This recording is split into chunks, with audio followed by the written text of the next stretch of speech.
ఒక రైతు పండించిన పసుపు 1 కేజీ 120 రూపాయలకు అమ్ముకుంటే పౌడర్ బట్టి 140 రూపాయల ఖర్చు అయితే 200 రూపాయలు అంటే అతను 60 రూపాయల లాభాన్ని పొందుతున్నాడు. ఇప్పుడు 6 నెలలు సంవత్సరం కష్టపడ్డ రైతుకు ఇది లభించడం లేదు.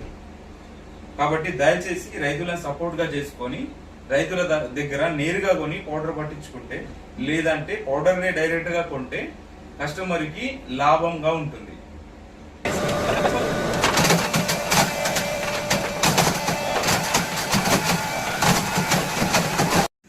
లేపేగా